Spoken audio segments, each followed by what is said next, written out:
Hi guys, welcome back to my channel. So ನಾನಿವತ್ತು ಒಂದು ರೆಸಿಪಿನ ಹೇಳ್ತಾ ಇದ್ದೀನಿ. ಏನಪ್ಪ ಅಂತ ಅಂದರೆ ತುಂಬ ಸಿಂಪಲ್ಲಾಗಿ ಹಾಗೆ ಟೇಸ್ಟಿಯಾಗಿ ಬೇಕ್ರಿ ಸ್ಟೈಲ್ ಎಗ್ ಪಫ್ನ ಮಾಡೋದು ಹೇಗೆ ಅಂತ ತೋರಿಸ್ಕೊಡ್ತಾ ಇದ್ದೀನಿ. ತುಂಬ ಚೆನ್ನಾಗಿ ಬರುತ್ತೆ, ಬೇಕ್ರಿ ಸ್ಟೈಲಲ್ಲೇ ಬರುತ್ತೆ. ಸ್ವಲ್ಪ ಟ್ರೈ ಮಾಡಿ ನೋಡಿ ಮನೇಲಿ. ಸೊ ಬನ್ನಿ ಹೋಗೋಣ. ಇವಾಗ ನಾನು ಒಂದು ಕಪ್ಗೆ ಇಲ್ಲಿ ನಾನು 2 ಕಪ್ ಆಗುವಷ್ಟು ಮೈದಾ ಹಿಟ್ಟನ್ನ ಸೇರಿಸ್ಕೊತಾ ಇದ್ದೀನಿ. ಸೊ ನೀವು ಎಷ್ಟು ಬೇಕಾಗುತ್ತೆ ಅಷ್ಟನ್ನು ನೋಡ್ಕೋಬೇಕು. ಆಮೇಲೆ ಮೈದಾ ಹಿಟ್ಟು ಹಾಕ್ಕೊಂಡು ಸ್ವಲ್ಪ ಉಪ್ಪು ಹಾಕೋತಾ ಇದ್ದೀನಿ. ಸ್ವಲ್ಪ ಉಪ್ಪನ್ನ ಹಾಕ್ಕೊಂಡು ನೀರು ಹಾಕಿ ನೀಟಾಗಿ ಮಿಕ್ಸ್ ಮಾಡ್ಕೋಬೇಕು.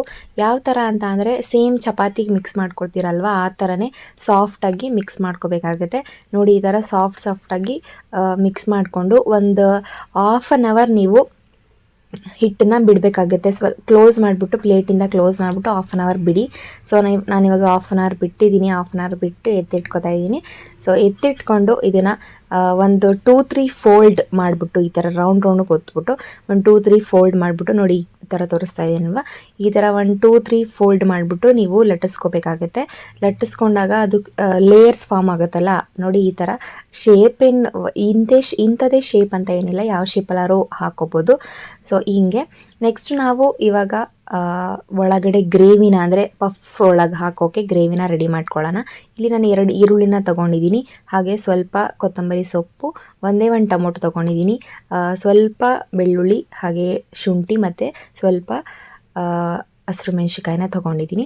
ಇವಾಗ ನೆಕ್ಸ್ಟ್ ಒಂದು ಬಾಣಲಿಗೆ ಎಣ್ಣೆ ಹಾಕಿ ಅದಕ್ಕೆ ಶುಂಠಿ ಬೆಳ್ಳುಳ್ಳಿನ ಆ್ಯಡ್ ಮಾಡ್ಕೋತಾ ಇದ್ದೀನಿ. ಶುಂಠಿನ ಸ್ವಲ್ಪ ಜಜ್ಜಿಬಿಟ್ಟು ಹಾಗೆ ಕಟ್ ಮಾಡಿ ಹಾಕ್ಕೊಳ್ಳಿ. ಮತ್ತು ಬೆಳ್ಳುಳ್ಳಿನ ಸಿಪ್ಪೆ ತೆಗೆದ್ಬಿಟ್ಟು ಅದನ್ನು ಕೂಡ ಕಟ್ ಮಾಡಿ ಹಾಕ್ಕೊಳ್ಳಿ. ನೆಕ್ಸ್ಟು ಸ್ವಲ್ಪ ಫ್ರೈ ಆದಮೇಲೆ ಇವಾಗ ನಾನು ಇದಕ್ಕೆ ಹಸಿರು ಮೆಣಸಿಕಾಯಿನ ಹಾಕ್ಕೊಂಡು ನೀಟಾಗಿ ಫ್ರೈ ಮಾಡ್ಕೋತಾ ಇದ್ದೀನಿ.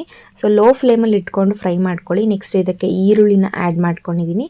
ಈರುಳ್ಳಿ ನೀರು ಬಿಡೋವರೆಗೂ ಫ್ರೈ ಮಾಡ್ಕೋಬೇಕು. ಹಾಗೆ ಬ್ರೌನ್ ಕಲರ್ ಬಂದು ಟ್ರಾನ್ಸ್ಪರೆಂಟಾಗಿ ಕಾಣಬೇಕು, ಅಲ್ಲಿವರೆಗೂ ಫ್ರೈ ಮಾಡ್ಕೊಳ್ಳಿ. ನೆಕ್ಸ್ಟ್ ನಾನು ಇದಕ್ಕೆ ಟೊಮೊಟೊನ, ಅಂದರೆ ನಾನಿಲ್ಲಿ 3/4 ಟೊಮೊಟೊನ ತೊಗೊಂಡಿದ್ದೀನಿ ಅಷ್ಟೇ, ಜಾಸ್ತಿ ಹಾಕ್ಕೊಳ್ಳೋಕೆ ಹೋಗಬೇಡಿ, ಸ್ವಲ್ಪ ಟೊಮೊಟೊ.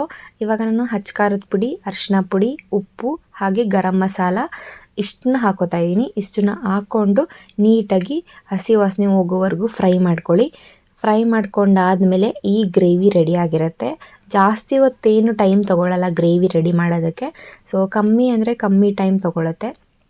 ಸ್ವಲ್ಪ ಇವಾಗ ಗಟ್ಟಿ ಆಯಿತು ಅನಿಸಿದ್ರೆ ಒಂದು 3 ಸ್ಪೂನಷ್ಟು ನೀವು ನೀರನ್ನ ಹಾಕೋಬೋದು. ನೀರನ್ನ ಹಾಕ್ಕೊಂಡು ಸ್ವಲ್ಪ ಒಂದು 10 ಮಿನಿಟ್ಸ್ ಫ್ರೈ ಮಾಡಿಕೊಂಡ್ರೆ ಮುಗೀತು. ನೆಕ್ಸ್ಟ್ ಲಾಸ್ಟಲ್ಲಿ ಇದಕ್ಕೆ ಕೊತ್ತಂಬರಿ ಸೊಪ್ಪನ್ನ ಹಾಕಿ ಎತ್ತಿಟ್ರೆ ಒಳಗಡೆ ಹಾಕೋ ಗ್ರೇವಿ ರೆಡಿಯಾಗಿರುತ್ತೆ. ತುಂಬ ಟೇಸ್ಟಿಯಾಗಿ ಬಂದಿರುತ್ತೆ, ಟ್ರೈ ಮಾಡಿ ನೋಡಿ. ಸೊ ಇವಾಗ ಗ್ರೇವಿ ಎಲ್ಲ ರೆಡಿ ಆಯಿತು. ರೆಡಿಯಾಗಿ ಇವಾಗ ಫಿಲ್ಲಿಂಗ್ಸ್ ರೆಡಿ ಮಾಡಬೇಕಲ್ವಾ, ಅಂದರೆ ಇವಾಗ ನಾವು ಮೈದಾ ಒಳಗೆ ಹಾಕ್ಕೋಬೇಕಲ್ವಾ. ನೆಕ್ಸ್ಟು ಒಂದು ಸೆಪ್ರೇಟಾಗಿ ಮೊಟ್ಟೆನ ನಾನು ಬೇಯಿಸ್ಕೊಂಡು ಇಟ್ಕೊಂಡಿದ್ದೀನಿ.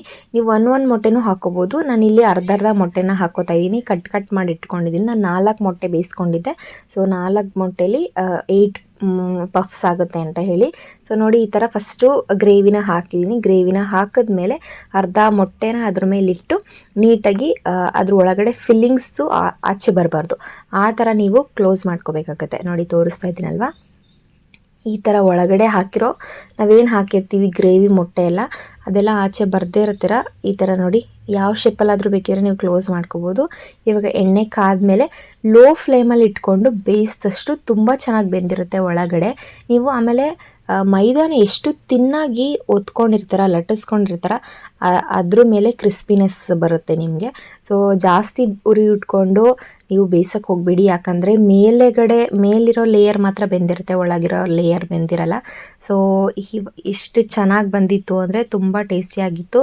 ಸೇಮ್ ಬೇಕ್ರಿ ಸ್ಟೈಲಲ್ಲೇ ಇತ್ತು. ನೀವು ಟ್ರೈ ಮಾಡಿ ನೋಡಿ, ಹಾಗೆ ನನಗೂ ತಿಳಿಸಿ ಹೇಗಿತ್ತು ಅಂತ.